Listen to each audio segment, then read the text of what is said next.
My name is Gregory Stedman. I am the Liquor Commissioner for the City of Chicago. I've been the Liquor Commissioner officially since March of 2010, but I've been involved with liquor license regulation since 1999. I was General Counsel for the Liquor Commission for a number of years before I was appointed the Liquor Commissioner in 2010. Anybody here already a liquor licensee at all? One? Okay. And I assume the remainder here are obviously looking at potentially being liquor licensees. Well, good. I like to have this workshop with people who are looking to apply for liquor licenses because, you know, maybe you've heard or maybe you've not, but sometimes people say, wow, it's just impossible to get a liquor license in the city of Chicago. Oh, the city of Chicago is so tough, so on and so forth. I just dread potentially going through that experience. Well, that's what I'm here to help you get through today. I've been dealing with liquor license applications for over 12 years in the city of Chicago, and I can tell you that yes, it's a thorough process. It's designed to be a thorough process. It's designed to be a thorough process because we want to make sure when we make that decision to issue a liquor license, we're doing it in a responsible manner, issuing that license to responsible people. Because after all, it gives you the authority to sell liquor to the general public. And like any other product, liquor is different. You know, it can, if used and sold irresponsibly, cause havoc in communities. I also, as the Liquor Commissioner, not only deal with liquor license applications, but a big part of what I deal with is what really happens in this room for most of the week, and that's liquor licensees who have violations against them, and they're on trial here because they might have their liquor licenses suspended or revoked because of violations. So starting off with the liquor license application process is what I'd like to do with people going through the process for the first time. I think when we're done, I'll be able to answer any questions you have on it, because I've heard every question more than once. And I think you'll find, although it's a thorough process, it's certainly something that's not the dreaded process you may have heard of before. I will be using a PowerPoint presentation. I don't know if that's one of the handouts that was given to you. It doesn't look like, or maybe it was, I'm not sure. Yeah, a little bit of the PowerPoint presentation.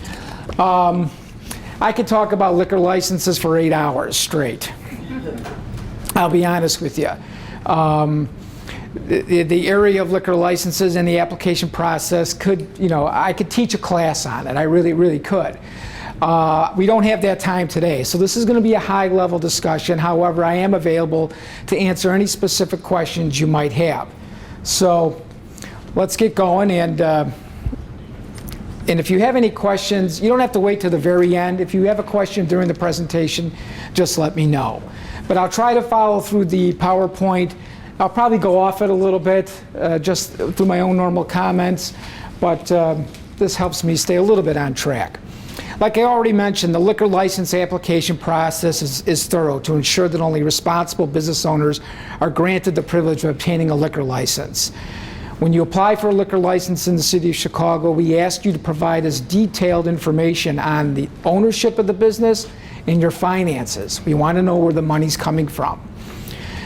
Your establishment is also going to have to undergo safety inspections before you get your license. So we'll talk about some of the inspections that you're going to deal with. And in the city of Chicago, one of the things that's unique is the neighborhood. The residents who live in your area get to have a say as to whether or not they want that liquor license in their neighborhood. So a community notification process is a major part of the liquor license application process.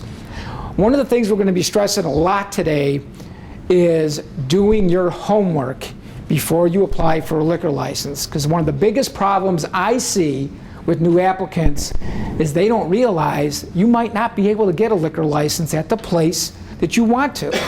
There are a lot of roadblocks in your way, legal roadblocks, city ordinances and state laws, zoning laws that say, you know what, can't get a liquor license here.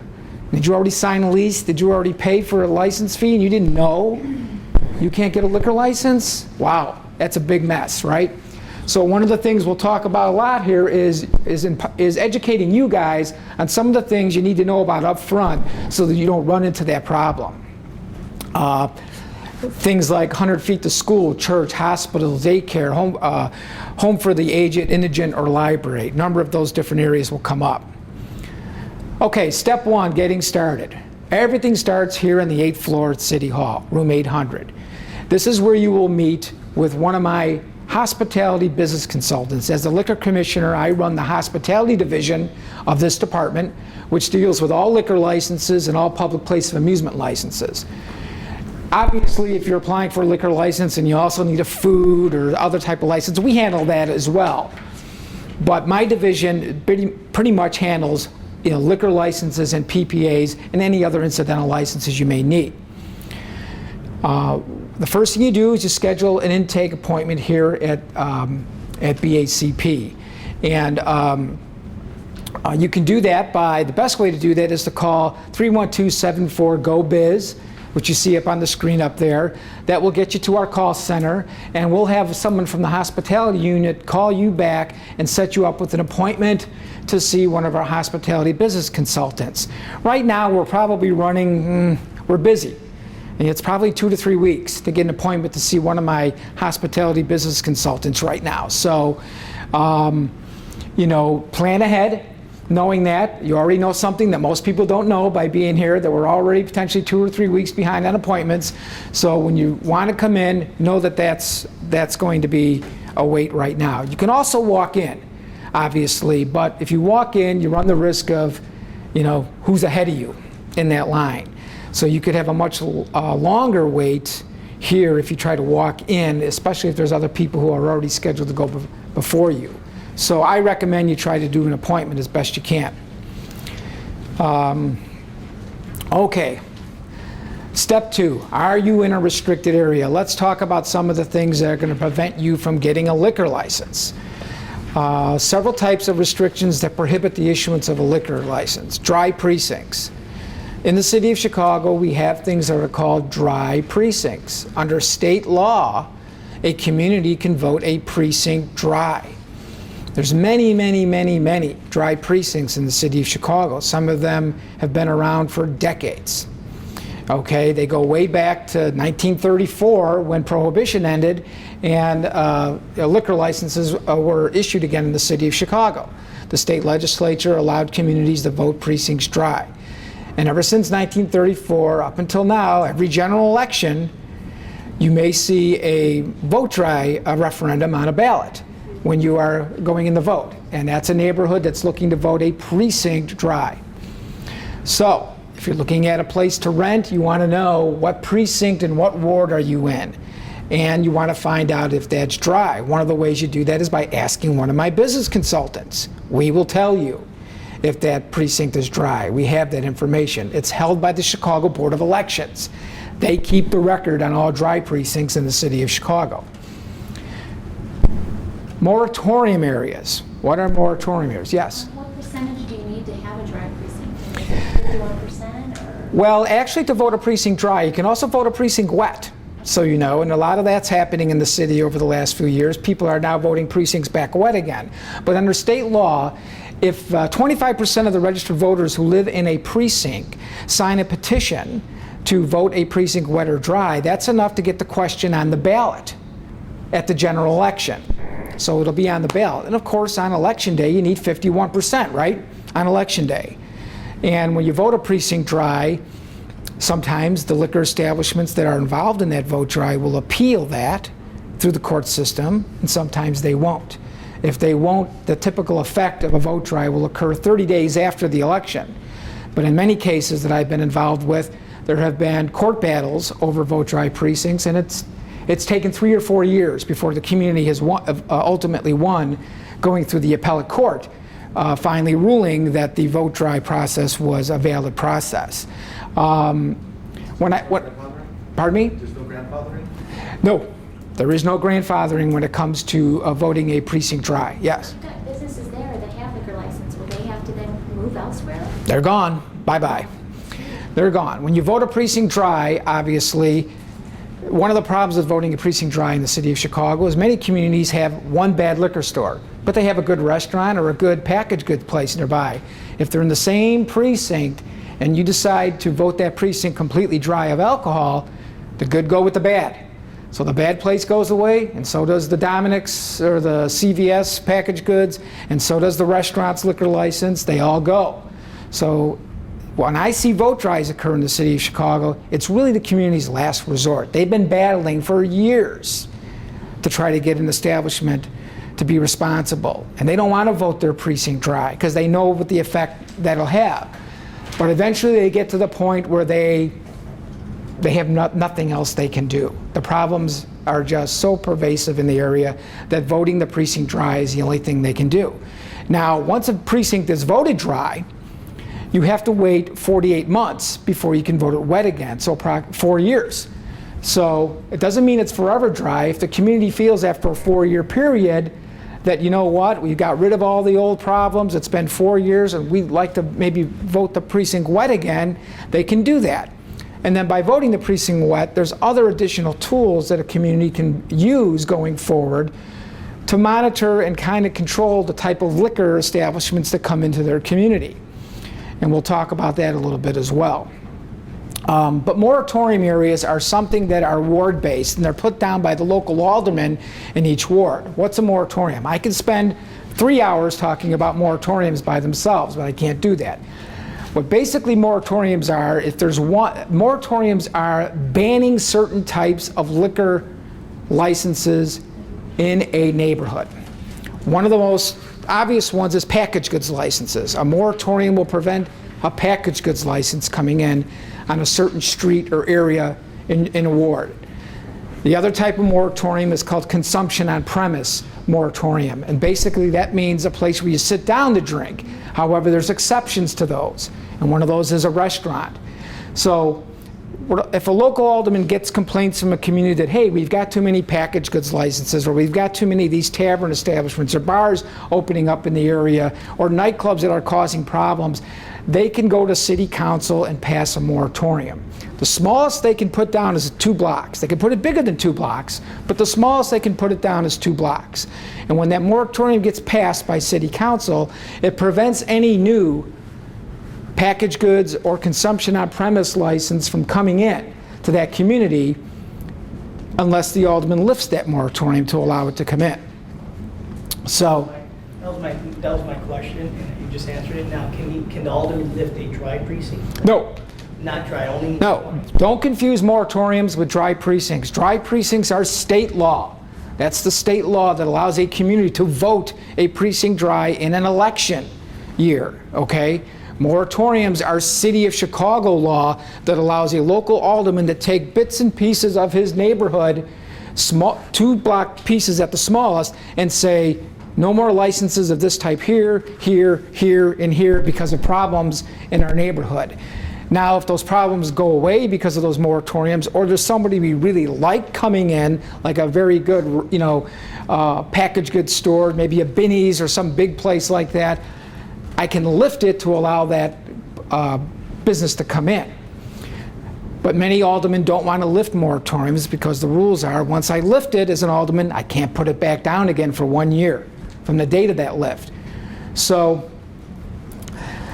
we'll talk about moratoriums more a little bit in detail, but the bottom line is with a moratorium is that it will prevent a new license from coming in. But more importantly, moratoriums also prevent existing licenses from being able to sell in your area.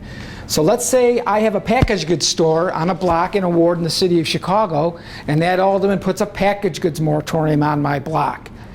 And it's in place. And now it's 2 years later, and I want to sell my business. I want to sell my business to you. You want to buy my business and do what's called a change of officers application. You're not going to apply brand new.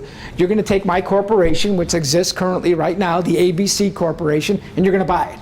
Instead of me being the president, you're going to pay me my money, and you're going to be the president of ABC Corporation. Right? So we're doing a change of officers. That's not a brand new application. You're not coming in with a new corporation like XYZ to get a license, which would be a new app. You're taking over my corporation. That's called a change of officers. If there's a moratorium in place, you can't buy my place and I can't sell it to you, unless the alderman lifts that moratorium. And what if you won't do that? That seems kind of unfair, right? hey, why should an alderman have the authority to prevent me from selling my business? That seems something really unfair about that. Well, it is. But, so there's an out.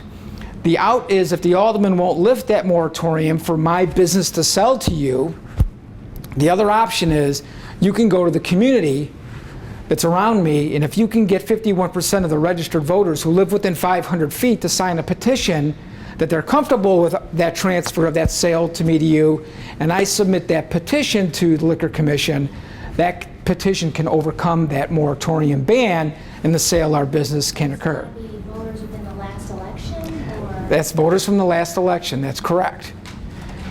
Now, even that might seem unfair to some people, but you have to understand the purpose of moratoriums.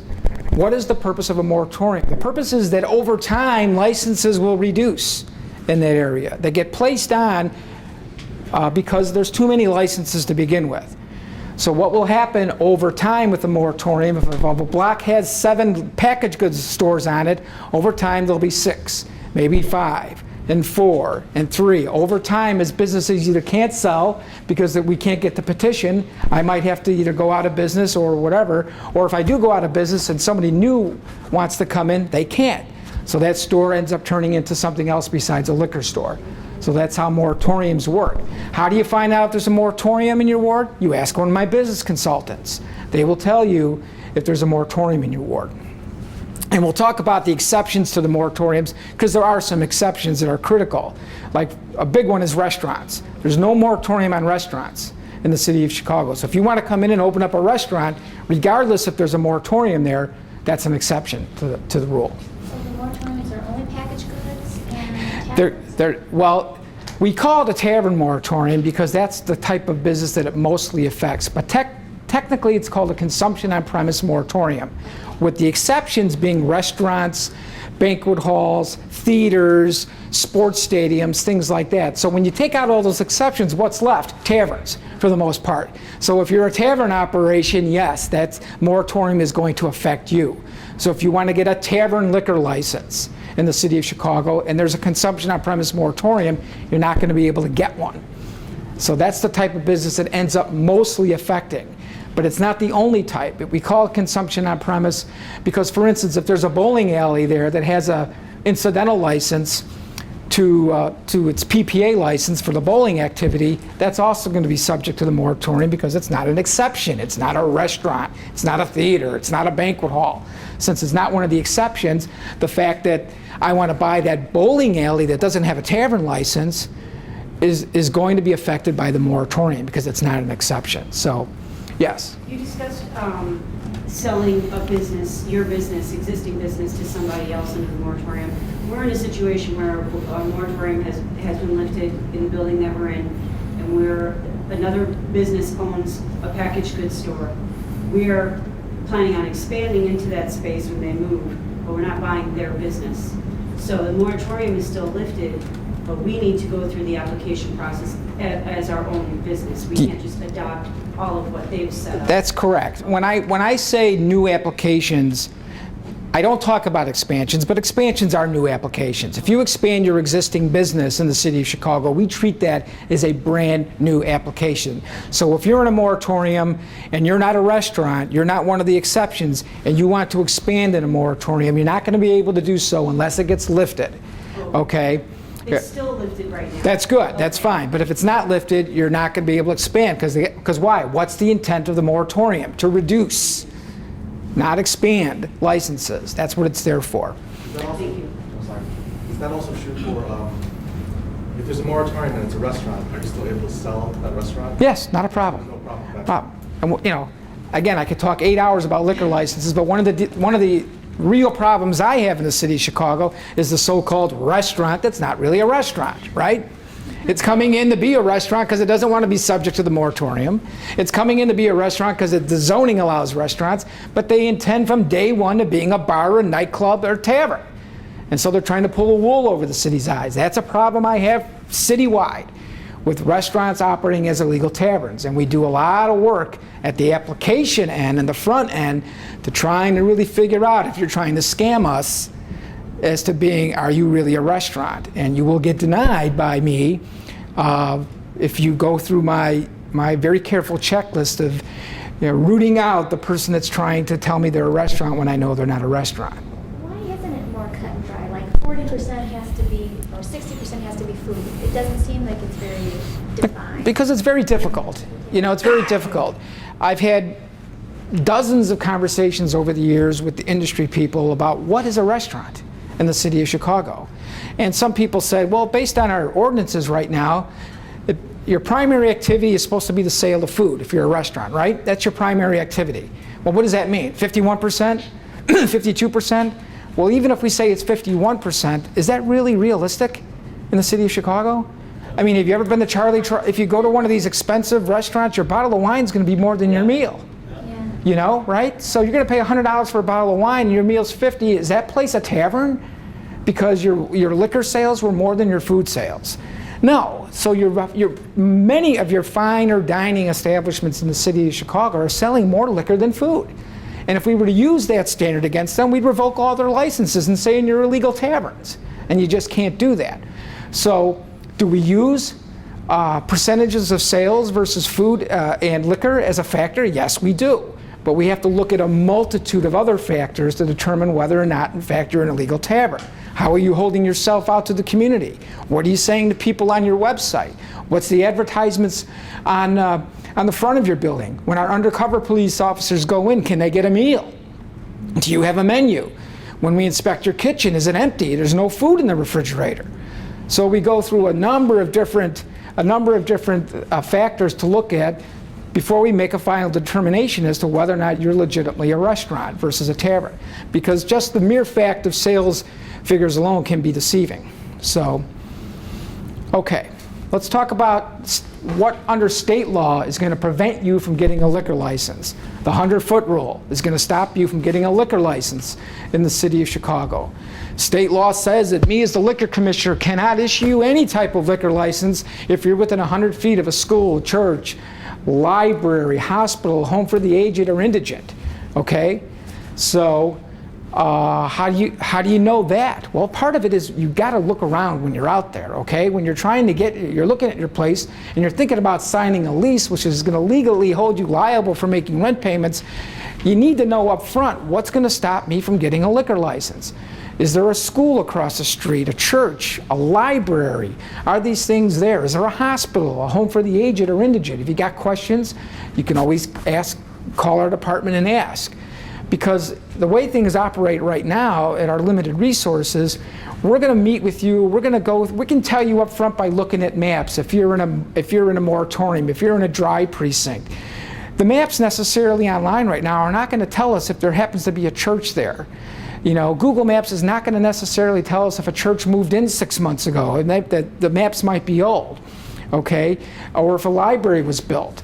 So we end up going out and do a physical inspection afterwards. And many times that physical inspection finds that place within 100 feet, and we tell you you're out of luck. So we try to tell people up front at the application stage before you even pay. When you're out there, are these things out there? Okay, and if they are, ask us about them, because as a courtesy, we'll go out and look even before you pay. We'll go out and look for you if you ask us. Usually churches have extensions. Is that counted as the church primary, or how does that work? Well, now you're getting into how we measure, okay? And measurements are an issue.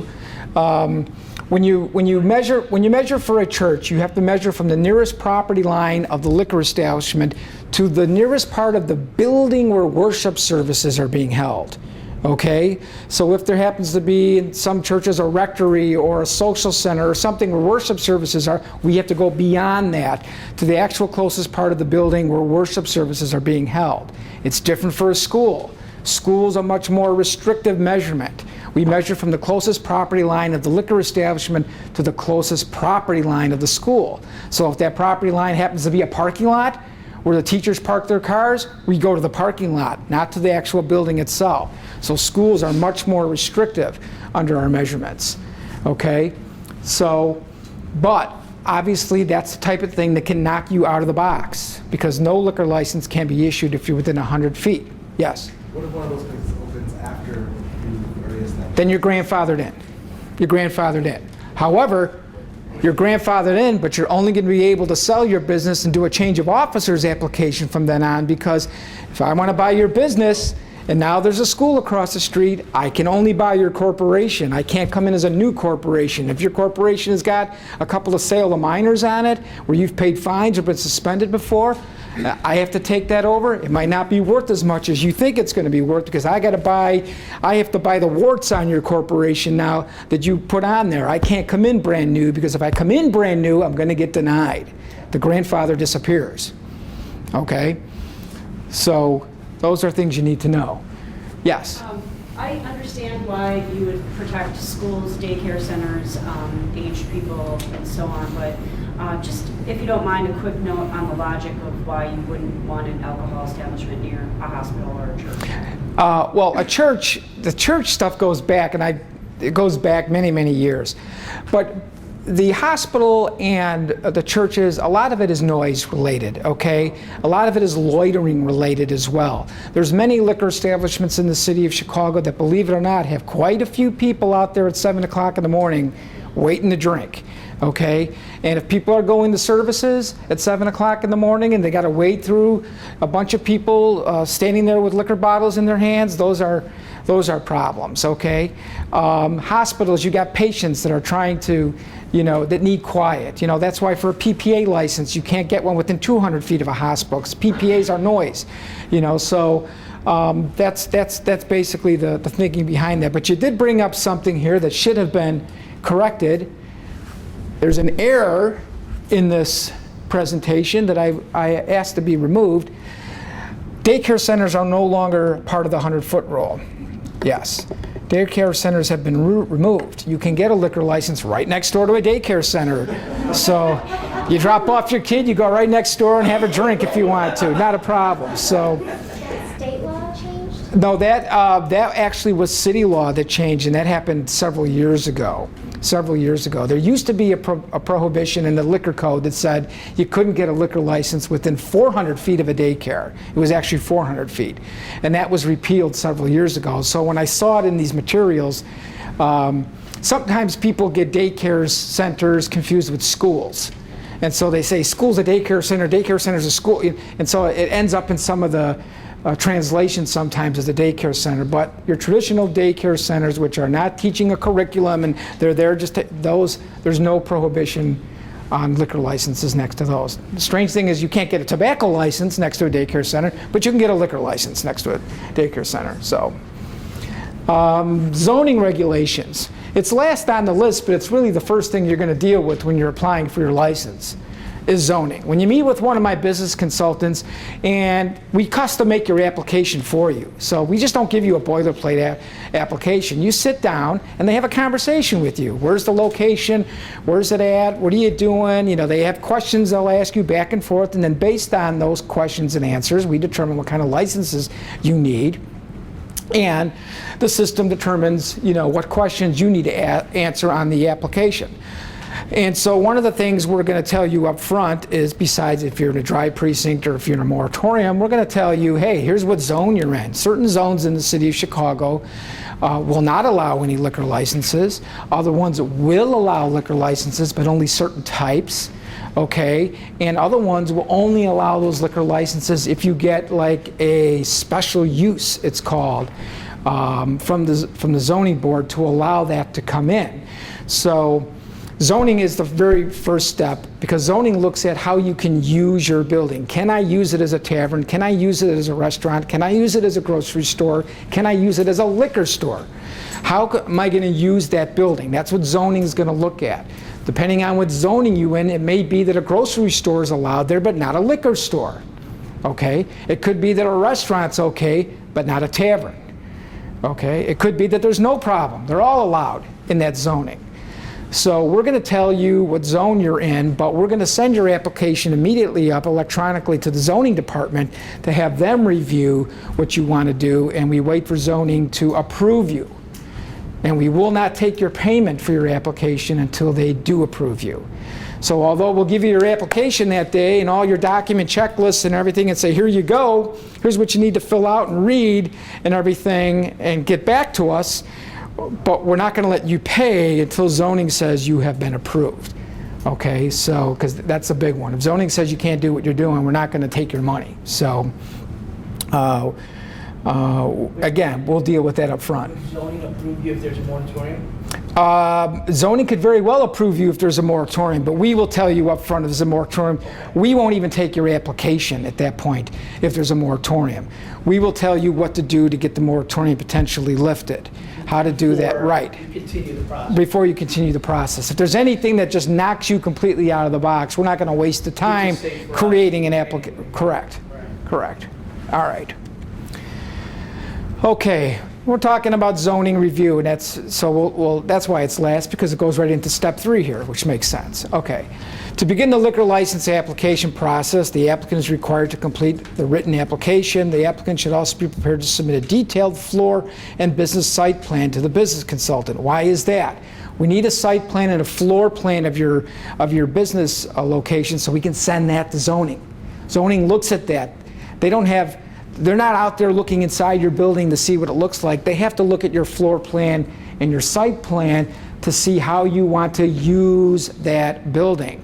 So if you're going to be a restaurant and you're going to have restaurant tables and you're going to have a little service bar, or if you're going to be a tavern and you're going to have a bigger bar with stools and so the layout, they're going to look at all of that, compare that with the zone you're in, make sure it's a permitted use, and approve you if it is.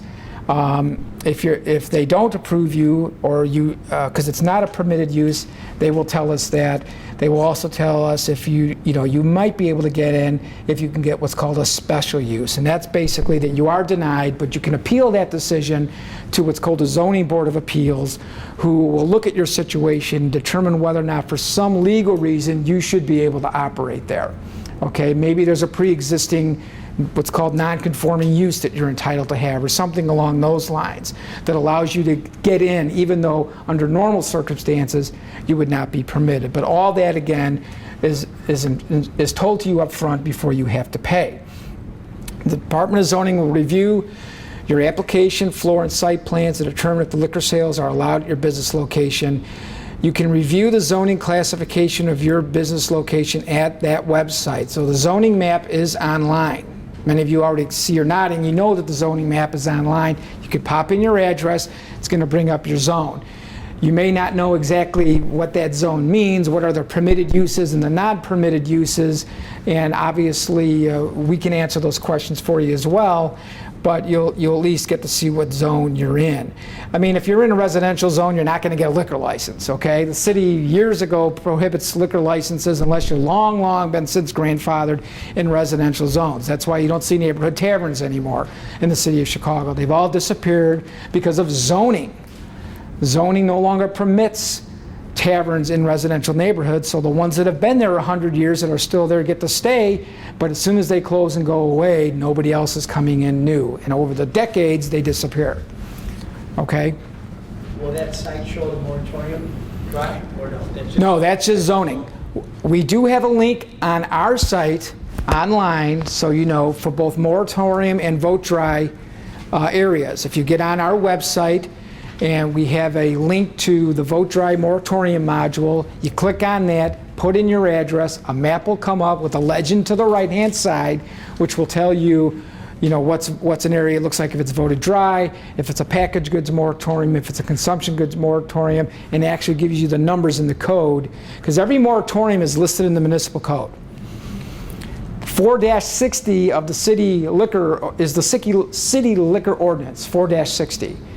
And 4-60-22 lists all of your consumption on premise moratoriums by ward, starting with Ward 1 all the way through Ward 50. And when they begin, they start, if you're in the first ward, your first moratorium is 1.1, 1.2, 1.3, all the way up to 1.500 if you've got 500 moratoriums in the first ward. And each ward does that. Okay? Some don't have any moratoriums in them, some wards. Other ones have hundreds of them.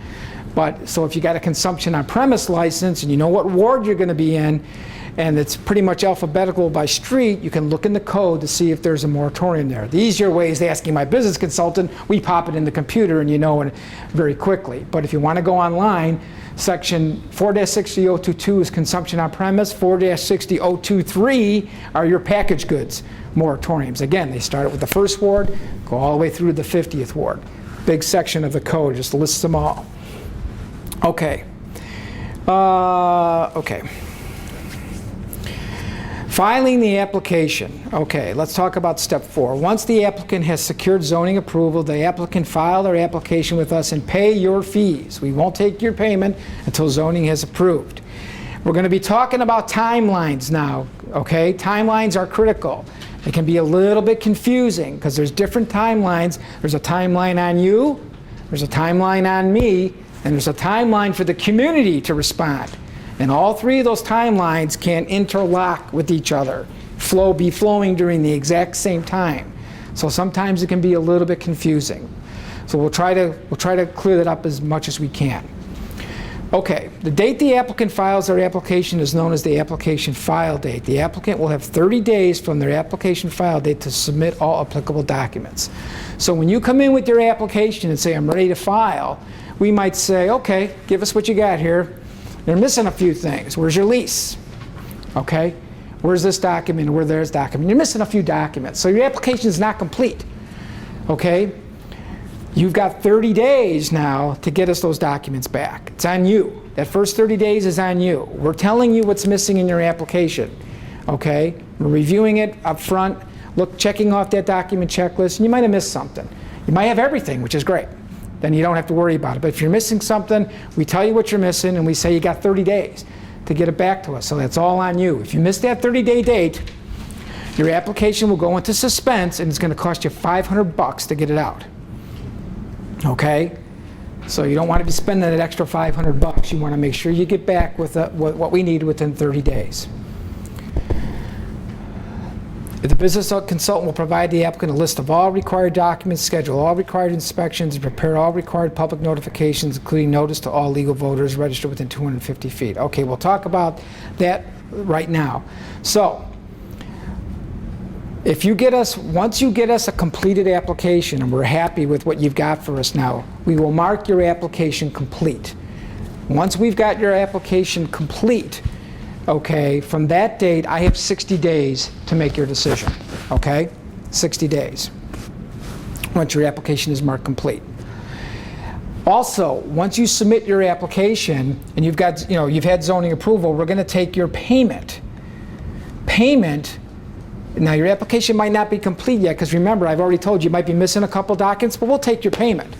Payment triggers our notification to the community. So the day you pay, our system will automatically send postcards to every registered voter who lives within 250 feet of your proposed establishment, notifying them of your liquor license application.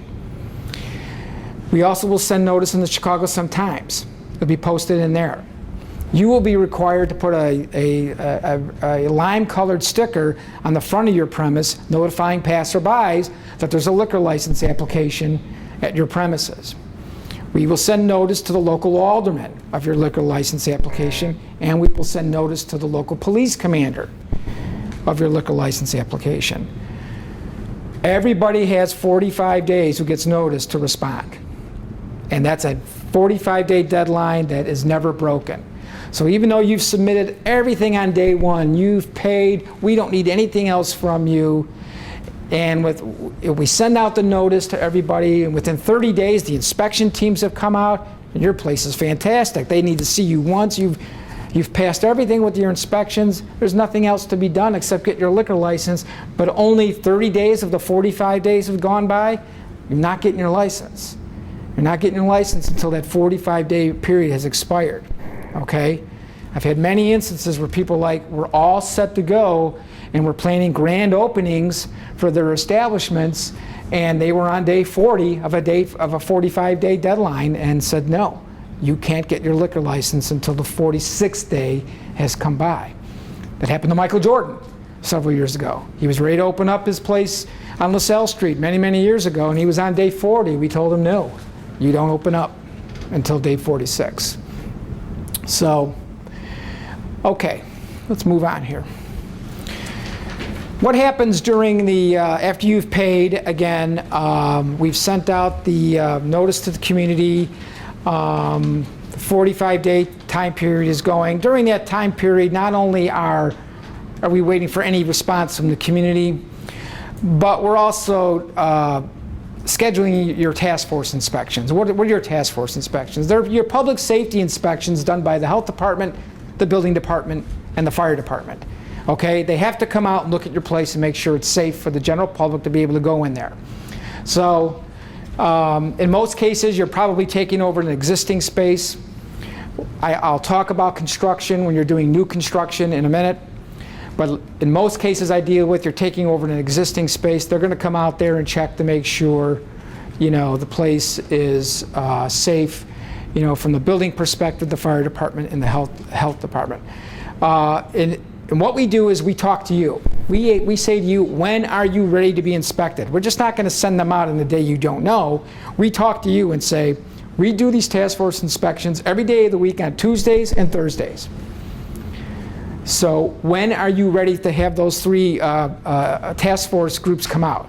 And we'll schedule it for you. You say you're ready on this Tuesday or that Thursday, you will go on the list, and during that day, inspectors from all three of those departments will come out to look at your place, okay?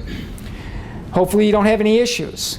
Unfortunately, that's not the majority of the cases. In many cases, there are inspections. You might have bought a place from somebody who's been operating it for 20 years, and now you got an inspector coming in who says, wow, this is out of code, or that is out of code, or this is an issue, or that is an issue.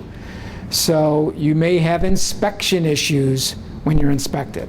Health department might say you need this type of sink, or your hot water's not operating right. The fire department might come in and say, you know, that staircase that's been sitting there for 50 years now is not up to code, you need a new staircase.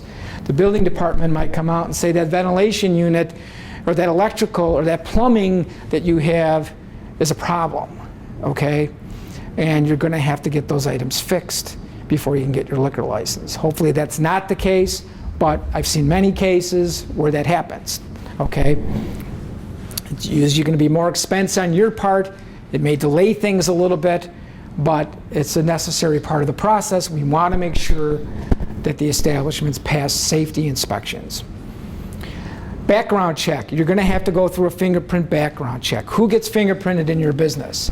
Anyone who owns 5% or more of your business, or is an officer or director of your business, has to pass a background check, criminal background check.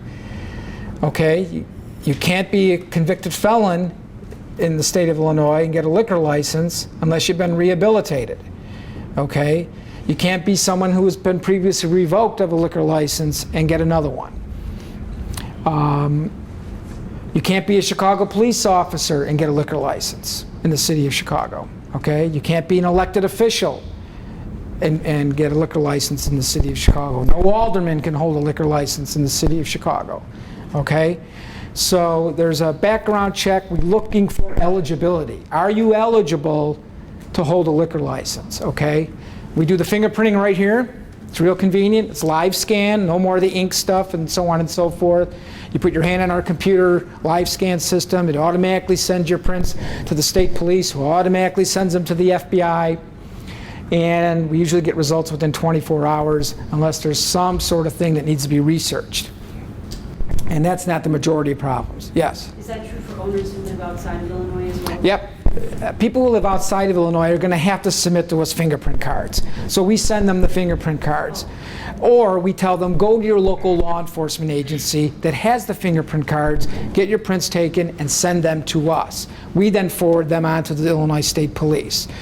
And that's the same for people that are out of the country as well. Okay, they have to go through fingerprinting as well. Yes? Once you've, like, let's say you were alderman at one point, and then you've done your time on that level, and then you decide to go open up a business, are you allowed to get a liquor license? If you've got an eligibility issue for the prior conviction, the law is pretty clear. It's not a permanent bar from getting a liquor license. The bottom line is there is a chance to be rehabilitated. I deal with this all the time.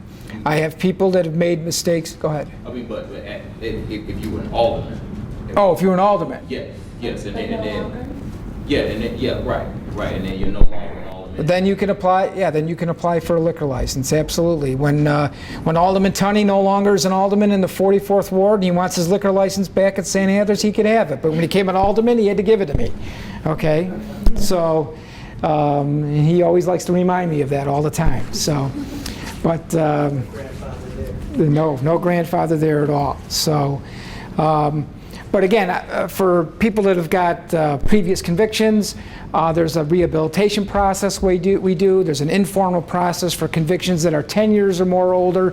There's a more formal process that you actually do in here in front of a hearing officer looking for rehabilitation if it's less than 10 years, or if it's more than 10 years and it involved a violent crime, we usually make that a more formal process as well. But I routinely rehabilitate many people in the liquor license process. Public notification. I already told you how we're sending notice out to the community. Can the community stop you from getting your license? Absolutely. They can. Absolutely. Okay? It's a legal basis for me to deny your license. If the community responds to me that the issuance of that license is going to cause negative quality of life issues in their community, which means there's going to be an increase potentially of crime, there's going to be increase in noise, litter, loitering, there's going to be parking congestion because there's nowhere to park to begin with, and now you're going to bring more cars into the neighborhood. If the community is making these allegations based on your application, you're going to get denied for what's called deleterious impact. Your application will cause a deleterious impact in the community. Basically negative quality of life issues. What does that mean? Does that mean you're out of the box completely? No. If you get denied for deleterious impact, we send you a letter saying so. We explain to you what the community thinks about the issuance of your license, and we offer you what's called a plan of operation. We say, hey, can you put together a plan of operation that addresses these alleged negative quality of life issues by the community? If you think you can, send it to me. Send me what you think, how you will address. If they're saying there's going to be no parking, how are you going to address that? If they say there's going to be litter, excessive litter, or too much noise because you have an outdoor patio that you want to be open till midnight and there's bedrooms right next door of people living there, how are you going to address those negative quality of life issues? And you send a plan of operation. Maybe you're going to close the outdoor patio at 10 o'clock during the week and not till midnight. But plans of operation are issued throughout the city of Chicago and they're on our website. So if you want to get an example of what a plan of operation is, get on our website under liquor licenses and look for the tab for plans of operation, and you will see that there are dozens of plans of operation for establishments that are open right now in the city, from packaged goods stores to nightclubs to restaurants, so on and so forth, based on what the community told us. And when you submit a plan of operation, I look at it, I send it to the community, I get the alderman's input, we all try to work together to try to say, okay, if they're willing to do this and do that, issue them a license. Because nobody wants a vacant storefront in their community. That's the worst thing they want. They want people employed, they want nice places to go to, but they want to be able to sleep at night, right? It's important to people to be able to sleep at night, they want their kids to sleep at night, so they just want some assurances that a place, if it's open, will address the potential issues that the community is raising. That plan of operation, if it's approved, becomes a part of your liquor license. It's posted inside your establishment right next to your license. It places conditions on your operation. If you say you're going to close the outdoor patio at 10 o'clock, you got to close it at 10. If we find that it's open past 10 o'clock, that's a violation. Okay? So that plan of operation places strict conditions on your operations. Yes. What happens with the violation? Is it a ticket? Mm-hmm. Is that, and then after so many, they could lose their license? Yeah. Or? Yeah. Absolutely. Okay. Absolutely. Who writes those tickets? Those tickets can be written by the Chicago Police Department. They can be written by our investigators in the Department of Business Affairs. That's the two main areas that those tickets are coming from. And they all know that if it's a liquor establishment, those tickets end up here. They may start out at administrative hearings, but they get dismissed over there, and we bring them here. Because liquor places need to come here, come to me.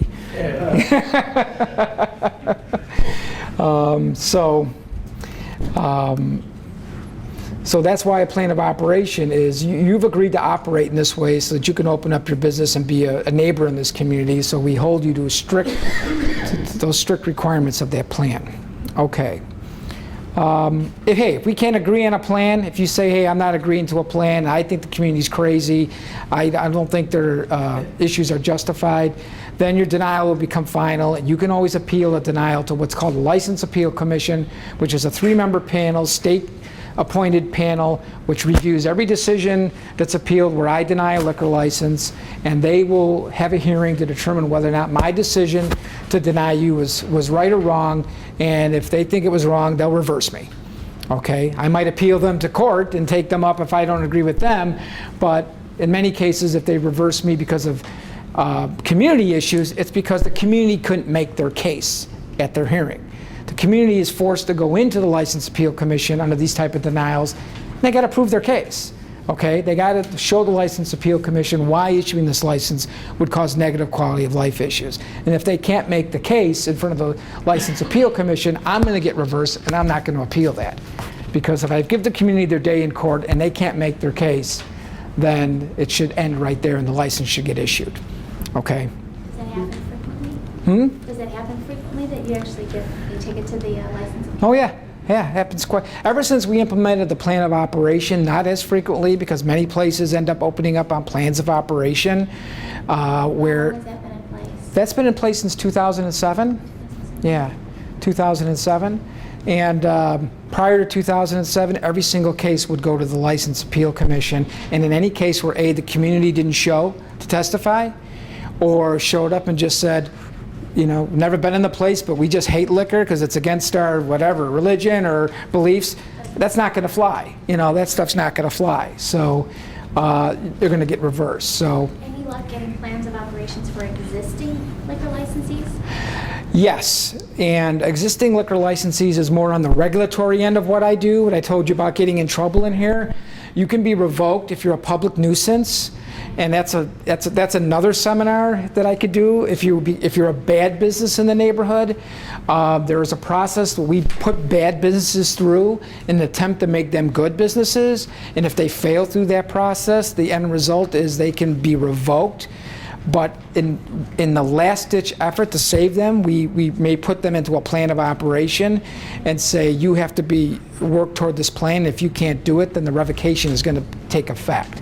And that's our public nuisance process. Yes? Isn't the mayor trying to promote some sort of like program with police where they're trying to deter crime, where businesses that attract gang activity, or isn't he trying to like? Yeah, there's a new initiative that the mayor announced in the last few weeks about dealing with bad businesses in the city of Chicago. Those type of businesses that are really attract not only liquor businesses, but there's plenty of non-liquor businesses that cause problems in certain communities. Many of them are open 24 hours. They're hangouts for gangs, and and have a lot of criminal activity. And there's definitely going to be an increase by the city to look at closing down those types of places that are just causing those types of problems in the city. I hear it from city council every time I have to go in front of them. I hear constantly about, why does it take so long to close this place down? Why does it take so long to close that place down? One of the reasons why we're so thorough in the liquor license application process is because once we issue a license, it is difficult to take it back. The courts give liquor licensees a tremendous amount of due process in the license revocation proceedings. Even though their license gets revoked here, they can appeal that revocation again to the License Appeal Commission, where under state law they get to remain open while that appeal is pending. That appeal could take a year over in that place before it's resolved, which means they're open that entire time. Let's say they lose at the License Appeal Commission. They can now appeal that decision to circuit court, and a circuit court judge could issue them a stay, allowing them to remain open on appeal until the circuit court decides whether or not the revocation was proper. That could be 2 more years. Let's say they lose at circuit court. They could then go to the appellate court and ask the appellate court to determine whether or not the revocation should be reversed or not. That could be another 2 years at the appellate court.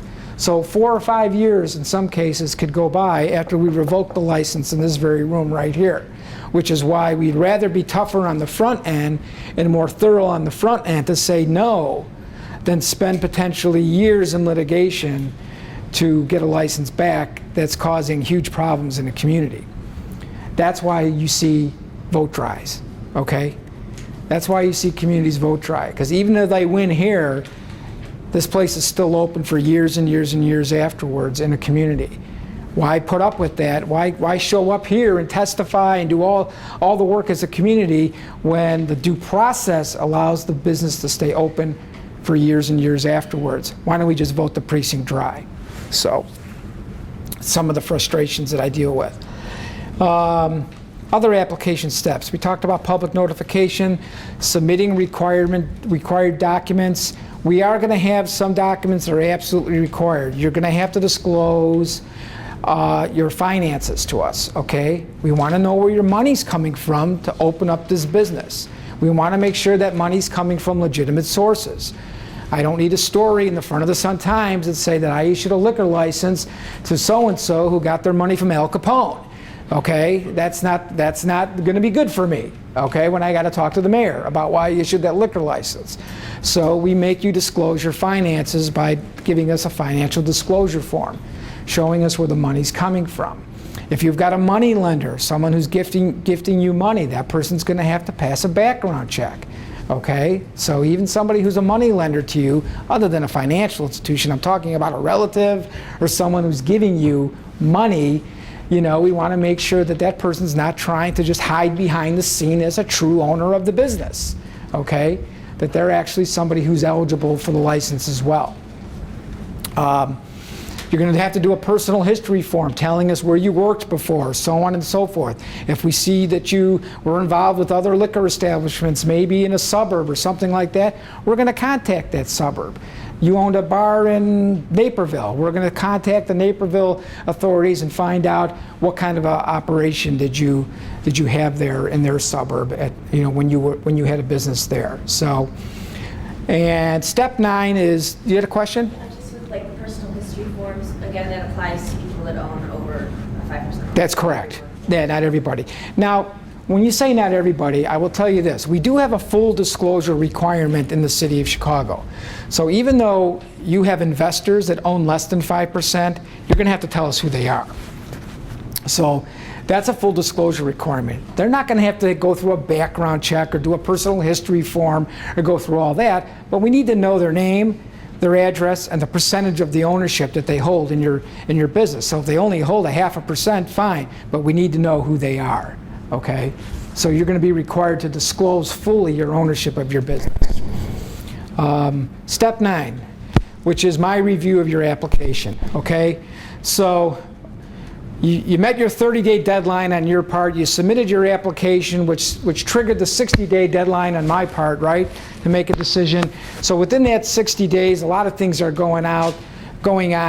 You know, that 45-day period is running somewhere in that 60-day chunk. You know, that's ending. I'm looking to see if I'm getting any response from the community. I'm looking to see if I get any response from the police. Are they telling me that if I issue the license, there'll be law enforcement issues here? I can deny it for that too. If issuing the license is going to cause law enforcement issues, that's a reason why I can deny your license, okay? I'm looking to see if the alderman responds. If the alderman responds and says I don't want that liquor license, I can't deny for that reason in the city of Chicago. I cannot. That is not a legal basis for me to deny a liquor license. If all I've got in the file is a letter from an alderman saying do not issue that license, I have to issue that license, okay? That's not a legal basis. You know, so the only legal basis are the community saying it's a deleterious impact, the police saying it's a law enforcement issue out there. That's the community issues. There's other reasons I can deny if you're a convicted felon or you're lying to me on your application, you lied to me about your finances. There's all kinds of things within the documents that could say, hey, you misrepresented to us or you lied to us about this, which could be a basis for denial. But from the community standpoint, the only issues that are going to really be the key is deleterious impact and law enforcement. Okay? Don't you need his signature to sign off Nope. on the application? Nope. The commander? Nope. No. Nope. I think I went through that with the liquor license 10 years ago. They need Well, I'll tell you, there's many police commanders take a more active role in liquor than other ones do. In the 18th district with Commander Angarone, I can tell you right now, he's got a tough job. He's got the most liquor licenses in the city of Chicago in the 18th district, right? So if you're going to apply for a liquor license in his district, he's going to call you in and ask you, what's your plan for security? What's your plan for evacuation if something happens? What's your plan for, making sure you're picking up litter? He's very proactive to make sure that his officers are not going to be responding to a bad establishment. And he will send me in writing on every single one whether or not he objects or not to the applicant coming into his district. He can't stop it unless he says that there's going to be criminal reasons why.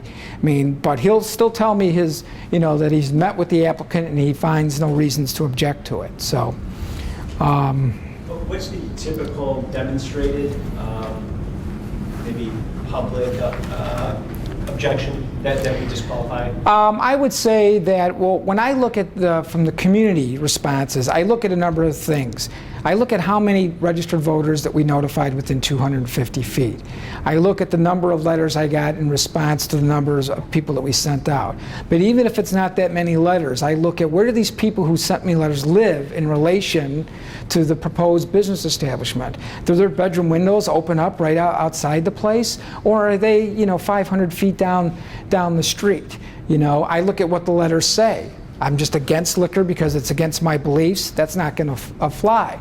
But the typical letters that are addressing issues are going to say parking problems, are going to say noise problems. I live right there. I've got 3 kids that aren't going to be able to sleep. This place can stay open until 2 o'clock in the morning during the week and 3 o'clock in the morning on Saturday going into Sunday night. How is my family going to live with that type of thing? Excessive noise from patrons. Maybe there was a place there prior to yours and you're taking over for a place that was there. Did that prior place cause problems in the community? Guess what? You're going to suffer being the new applicant if that prior place was bad, because that community isn't going to trust you. They don't know you. All they know is that the person that was last time said they were going to be the nice, quiet restaurant too, and turned into the big sports bar that was all noisy and caused problems. And now you're coming in as the nice, quiet tablecloth restaurant again, and you think they're going to go for that a second time? No. They're going to be very distrustful that second time around. How do you deal with that? Do your due diligence in your communities. I find that the best applicants will talk to the police commander, talk to the alderman, find out the community associations that are in and around your business, and meet with them. Go to the CAPS meeting that's there once a month in that beat. Talk to as many people as you can, especially if you're taking over a place that might have had some problems before, because you're already in the hole with that community before you start. So do your due diligence. Go meet with those people. Say, here's my business plan. Here's what I want to do. I'm going to live here. I'm not going to live in the suburbs. I'm a part of the community. Okay, so when you get my application, when you see that postcard coming out to you guys, oh yeah, that's who that is, okay? They met with us. That was wonderful of them to meet with us, so on and so forth. That goes miles toward reducing any community objection you might get. Are you always going to potentially have 1 or 2 crazies who are going to hate you no matter what you do? Yes. Okay? I deal with that all the time. No matter what. That one person who is like, you are the worst thing that's ever going to happen to them in their lives. But we deal with that, okay? We don't look at that by itself. We look at the big picture. What are the police saying? What is the alderman's office saying? What are the other neighbors saying or not saying about your application before we make those type of decisions? But everything you can do on your end, on the street in that neighborhood, will go a long way toward reducing a lot of that. The next frame we have up here is kind of a time frame that basically gives you some ideas. And I'll be honest with you, this is the perfect case scenario, okay? But the total time it should take to get a liquor license says here between 60 and 90 days, and that's the perfect scenario. I very rarely ever find an application that falls into the perfect scenario. either on the 30-day on your end, something happens and you can't get the documents to us, or you go into suspense and it takes you another 4 months to come back on your end, or maybe you hired a lawyer who put your application at the bottom of their priorities, and they're blaming the city for not being able to get in, when in the meantime he's been in a trial for 3 weeks, but he's blaming us. So, or you hired somebody else to do it, where an expediter or something like that. A lot of different things come in on the front end that can make that, that first 30 days an issue for you. Notifications, inspections, and fingerprinting, 45 days, that's pretty standard. The biggest problem that I see in the time frame is inspections. Okay? If the health department comes out, probably 90% of the time they're going to fail you on your first inspection. Okay? They're going to fail you, especially if you're a restaurant. For whatever reason, I've seen 80-90% of the time the health department is failing a place on their first inspection. So you're going to fail, okay? Which means you're going to be re-inspected, okay? The building department's going to come out, they'll probably find something with either with the plumbing, the electrical, the ventilation, something, okay, that needs to be, it might not be expensive, but it doesn't have to be, It's just means you got to be re-inspected now, which means getting them back out there again, which could be another few weeks in the process. So if you're an existing restaurant, it's much better, I'm sure.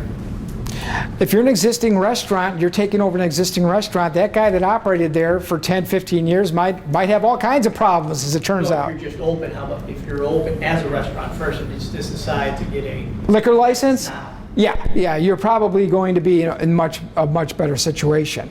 Also, if you're doing a change of officer application, one of the major advantages of a change of officer application is we don't send notice to the community and we don't do inspections of the premises. Why? Because those were all done when that corporation first got its license. So if I apply as ABC Corporation and I get a liquor license, when I first got my liquor license, the community was notified of me. I had my inspections done. That was all done. So if you buy my corporation and you become the new president of that, we don't do that again. Okay, you can come in, get that place, and you open up. So new officer's fingerprints. Yeah, you got to go through a background check and all that, but you don't have to go through inspections, and you don't have to have any community notification period with the change of officer. Now, what's the big downside? Let's say I ran my place bad, and I've got 3 or 4 sale to minors, I was open after hours, and I've got a suspension on my license. You buy my corporation, you buy my history. So you want to do a change of officer? Fine.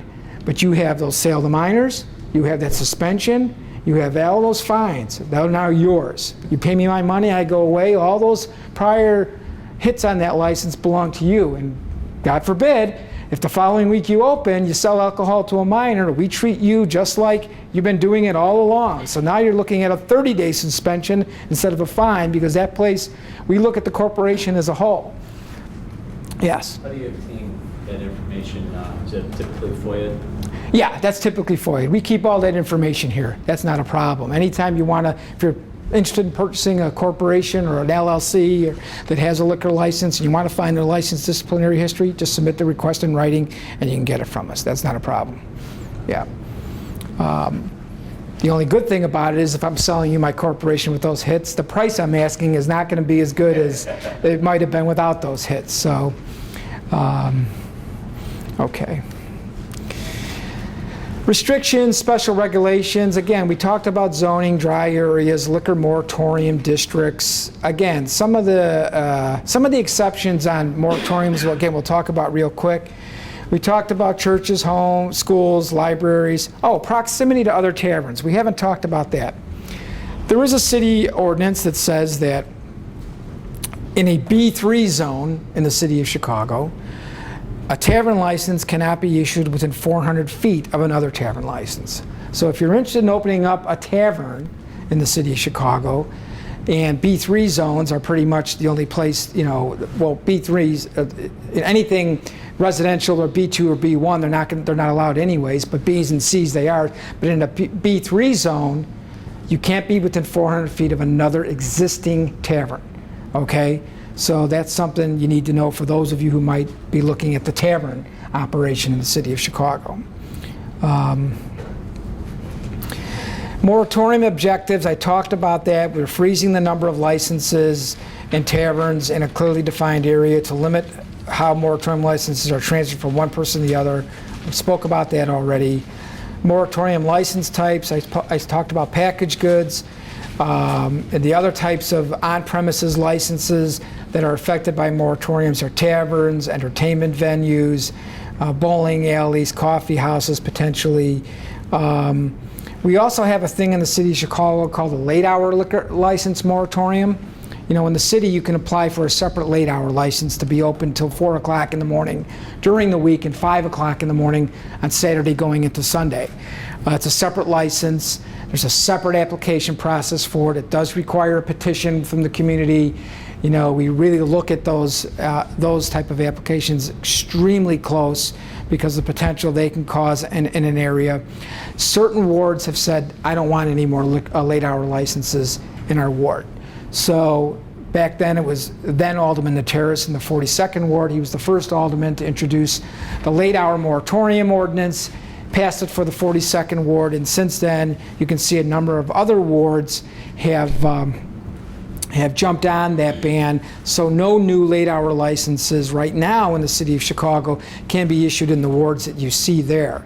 If you have an existing late-hour license in one of those wards, you are allowed to sell it and transfer it to somebody else, just no new ones can come in. That's the difference with the late-hour moratorium. It doesn't affect the ability of an existing one to sell or transfer, so that's different from a normal moratorium. I was at that license committee hearing when that testimony took place, and that was the intent of the alderman, was not to hurt the existing late-hour licenses, only to stop new ones from coming in. Okay, moratorium exceptions. If you're a restaurant, moratoriums don't apply.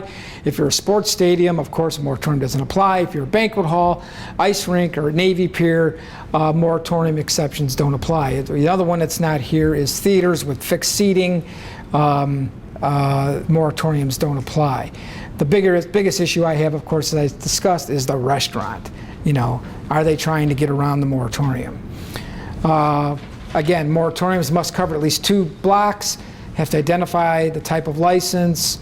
If there's a moratorium on the area, it automatically affects both sides of the street unless it specifically says. It's only the east side, west side, north side, south side in the ordinance. If it's lifted, it can't be put on again for 1 year, which is why a lot of aldermen won't lift them, because some of them have put them on in bigger than 2 block areas. I had an alderman that put one on in a 10 block stretch in a ward, and they wanted to help one person come in on this 1 block, and they had to lift all 10 blocks to help this one person to come in, and couldn't put it back down again for a year. And sure enough, in that year, boom, boom, boom, boom, boom, boom, boom, all these other people applied for licenses in that area. So it's not that they don't want to help you. They may want to help you, but they're afraid that if they lift it, that other people will get in during that time, which is why I tell them, don't put them down in 10 block increments. Put them down in 2 block increments so you can control exactly, you know, what you lift and what you don't have to lift. But they don't always listen. So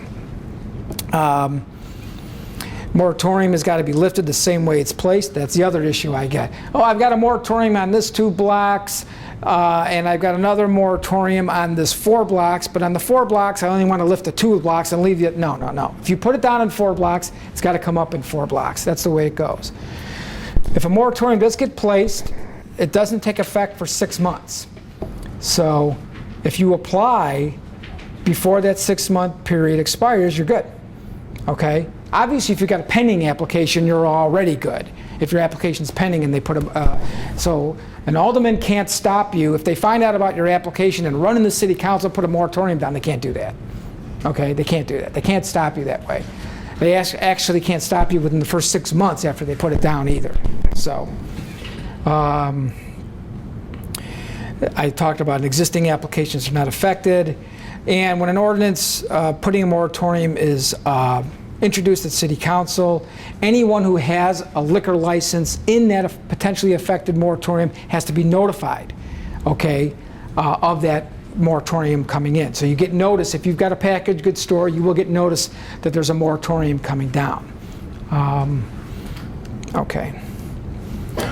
All right, we talked about some exceptions to moratoriums, but what about the exceptions? What if I do have a tavern in a tavern moratorium and I want to sell my business? I already told you can't do it unless the moratorium gets lifted, right? Or I go to the community and get the petition signed.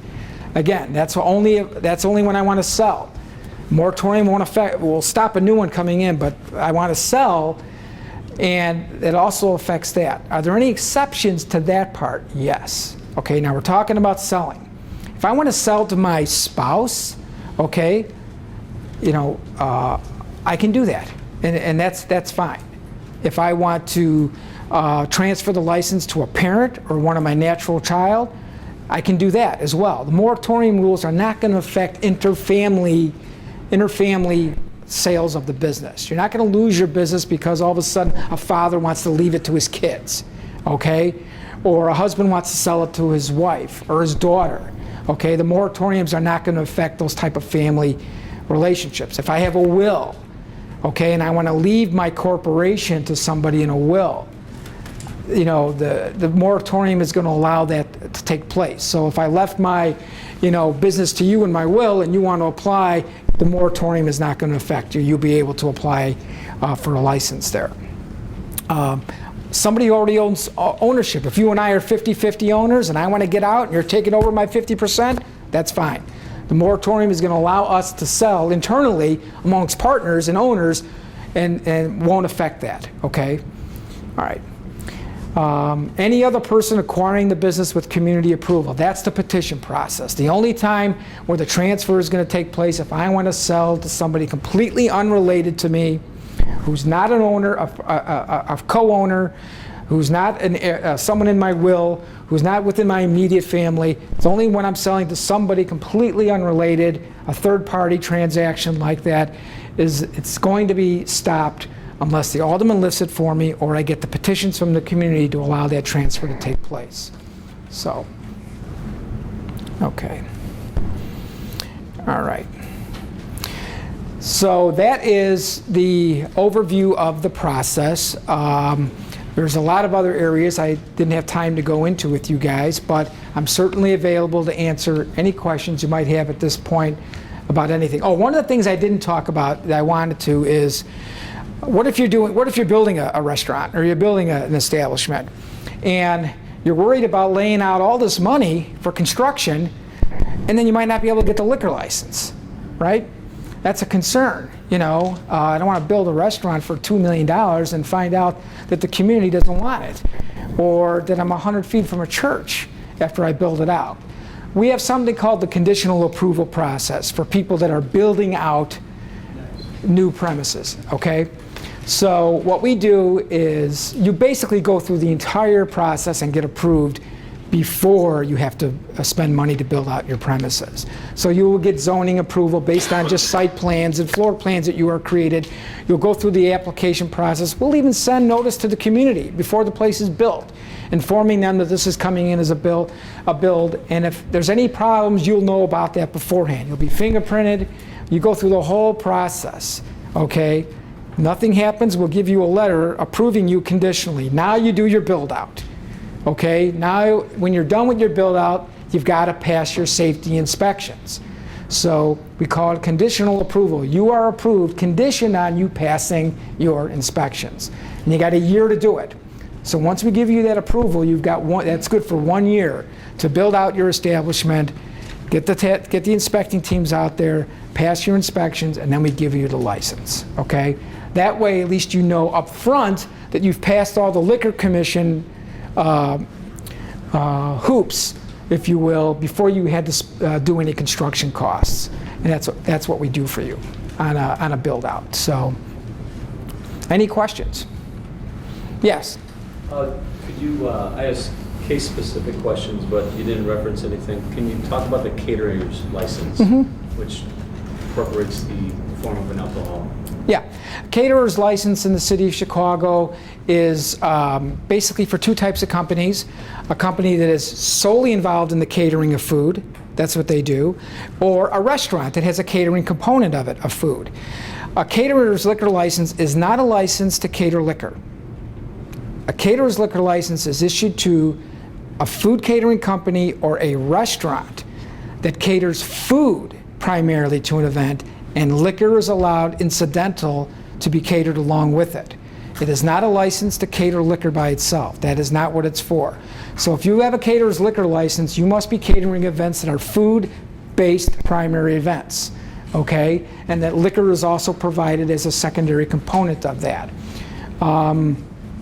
We have a caterer's license for catering and restaurant companies in the city of Chicago, and we have a caterer's registration for catering companies and restaurants outside the city of Chicago. They pay twice as much outside than you do in the city of Chicago for the privilege of catering.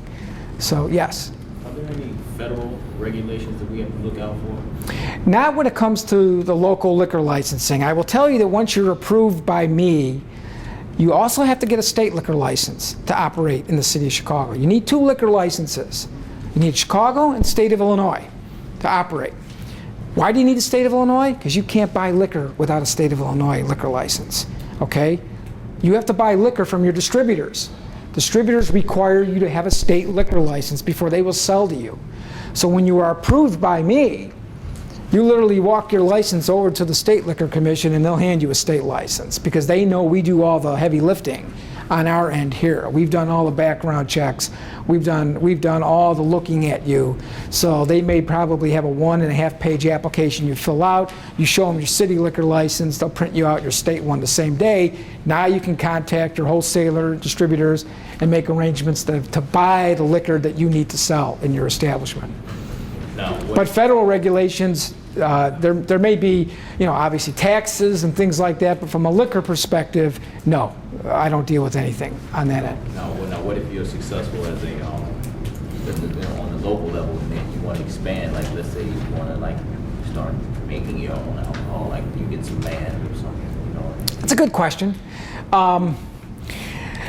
You are not going to, well, it's a very good question, but I'll tell you the general rule. The general rule in the state of Illinois is we have a 3-tier system, it's called. The 3-tier system in the state of Illinois is that you can only manufacture alcohol, distribute alcohol, or sell alcohol. So you're either a manufacturer, a distributor, or a retailer, and you can't do both.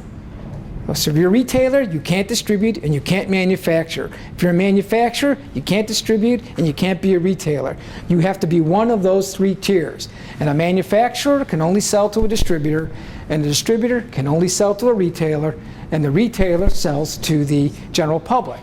Now, are there exceptions to the general rules? Yes. Yes, for smaller types of manufacturers of liquors, some wineries and microbreweries, state law allows smaller businesses that aren't going to affect the big boys, Budweiser and Miller. There's no competition to those guys.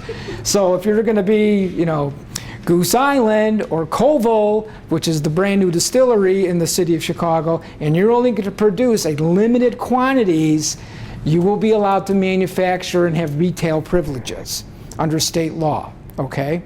So it all depends on how big you're going to be. If you get too big, you're going to get slapped down. But if you're small enough, they'll let you be the boutique winemaker, beer maker, or spirit maker in the state of Illinois, and also be able to have a retail component of what you're doing. Yes. I have 2 quick questions. Are you allowed to have 2 liquor applications active at the same time? 2 liquor applications, like for 2 different locations? Yes. Sure. Okay. And then BYOB, Yeah. as my insurance broker mentioned to me, you're not allowed to have a charge for a corkage fee. Is that correct? Does that confuse you? Yeah. Anyway. Yeah. Well, first of all, I will tell you this. I've been doing this a long time, and I'll give you the story. First of all, BYOB is not regulated in the city of Chicago. It's not. Any place technically can do BYOB.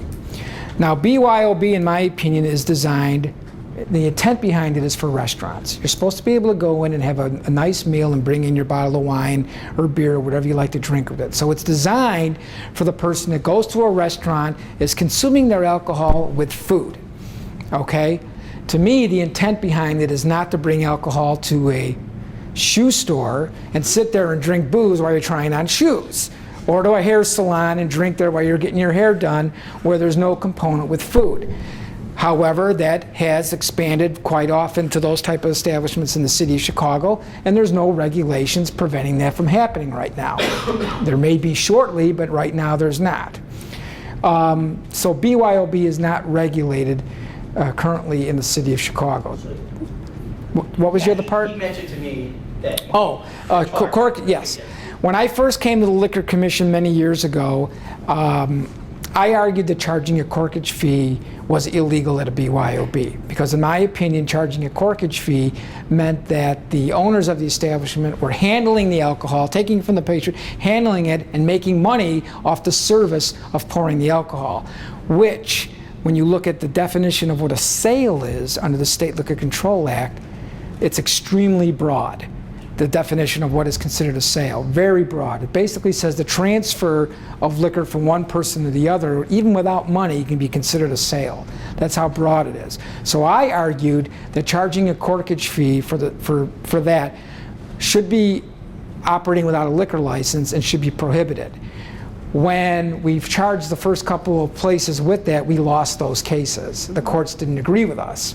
So as a result of that, we have come off of that over the number of years and have taken the position that charging a corkage fee alone is not, quote, a sale of alcoholic liquor. Although we went with it and we weren't successful, so.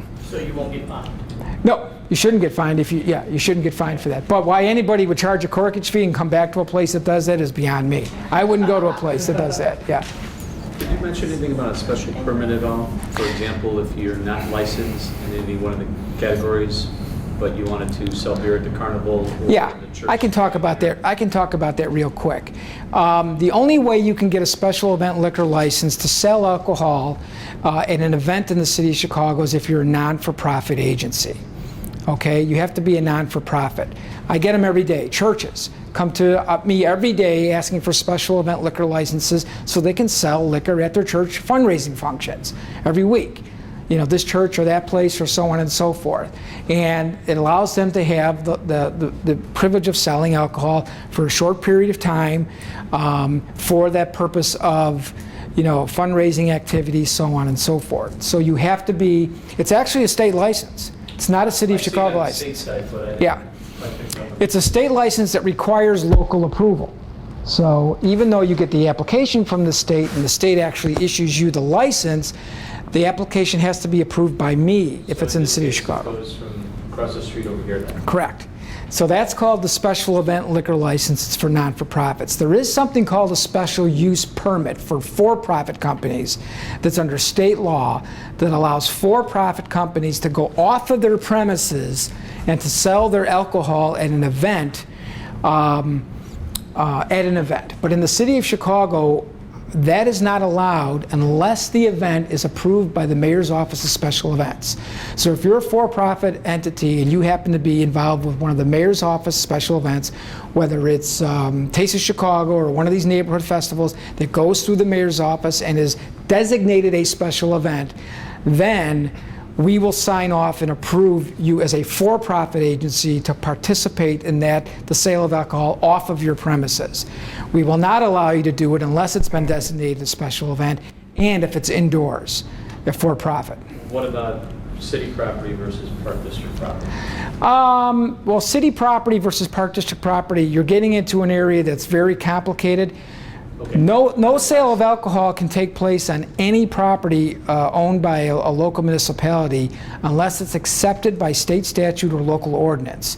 So if you look in the State Liquor Control Act under 235 ILCS 6-15, you will see 5 pages of places that are owned by municipalities where alcohol sales can take place. One of those is Park District, Chicago Park District property. Other ones are city-owned buildings like the Cultural Center and different museums and so on and so forth that allow the sale of alcohol. Once those are accepted by either ordinance or state statute, then either someone can apply as a vendor for a liquor license inside there, that's fine, or a non-for-profit could actually apply for a special event liquor license at one of those areas. Or a for-profit and a special use permit outdoors could get one on Park District property, like for instance Lollapalooza, which is on Park District property. There will more than likely be a special use permit granted for that type of a situation. Yeah. What about sidewalk cafes? Do they need a separate license to sell outside? Yeah, sidewalk cafe permits are different than obviously liquor licenses. A sidewalk cafe is city-owned property. You don't own it, the city does. And we're giving you permission to use that property outside your restaurant. You have to have a regular liquor license to be able to get it. Okay, so it's a restaurant, you got an incidental liquor license, and it allows you to use a portion of the public way sidewalk to serve food and alcohol to your guests. It's a separate permit that has to be approved and signed off by the local alderman. Now that's a permit to use the public way, so that's different. But you don't need a separate sidewalk cafe liquor license as well, just the sidewalk permit. Permit, correct. You do need a separate outdoor patio liquor license if you have a privately owned outdoor space in your establishment that you want to sell liquor outdoors on. So if you go to a place that has an outdoor patio that's privately owned, okay, you can't sell outdoors unless you have an outdoor patio liquor license. Outdoor patio liquor licenses, like late hour licenses, are some of my biggest headaches because anything that's going to be late at night or outdoors means noise to the community. And if you happen to live near either one of those type of places, you're probably going to be unhappy if it's opening up. So I could take a portable bar and sell liquor on my sidewalk patio? no, you can't do that. Oh, okay. No. I misunderstood. No, a sidewalk cafe permit, first of all, means that you're going to serve food outdoors on your sidewalk cafe on property that's owned by the city of Chicago. You don't own it. It's the sidewalk. You got to qualify for it. The sidewalk's got to be still big enough so that even though you put your enclosure out there, there's still room enough for people to be able to walk by. But it allows you to sell food out there, so we really only give them the restaurants. And liquor has to be sold in conjunction with food out there. So if police go by or our guys go by and everybody outside Wrigley Field is standing in the sidewalk cafe drinking beer, which they do at every, that's technically a violation. They're supposed to be sitting there at tables eating food and so on and so forth.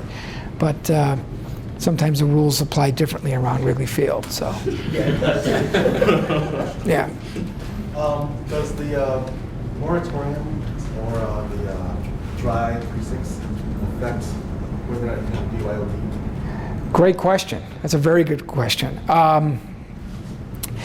The short answer to that is no. No, that's the short answer to that. I've attempted to prevent BYOB in places where there were tavern moratoriums or in areas that were our dry precincts, but so far I've not been successful yet. So, yes. Yes. On the application process, did you say you had to have a proof of evidence of title for your lease or license agreement for the location? Yeah, you're going to have to provide us a lease to show us that you have a possessory interest in the property. You have to show us that you have a right to rent, or lease, or own. If you own that property, you got to show us that you have that. Sublease is fine as well. That's not, but License agreement? yeah, license agreement, anything, any type of a legal document that shows us that you have a right to use that premises for the purpose of selling alcohol, too. Okay, we're going to make sure that that's in there for the purpose of, you know, operating a restaurant with the sale of liquor, operating a tavern with the sale of liquor, so on and so forth. A restaurant that's seeking consumption on premises that is within 100 feet of the school, is that just absolutely not allowed? Or will they have to go apply for a special use? Mm-mm. Not Yeah, allowed. within 100 feet of a school, it's not allowed. It's not allowed. Interesting. Yeah, not allowed, unless it's been grandfathered in and the person buying the place did a change of officer. So if I, Going from a commercial property to something completely different. now I will tell you that the only way, there is one way around that problem.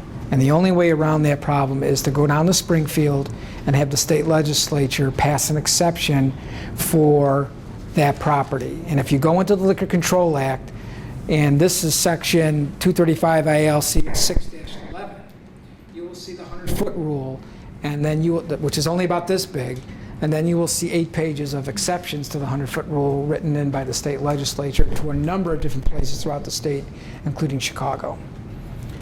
But that takes a legislature sponsoring a bill down in Springfield to exempt it, and it typically, the way that's written, those exceptions are very tightly drawn, so it only affects that particular establishment. Yeah.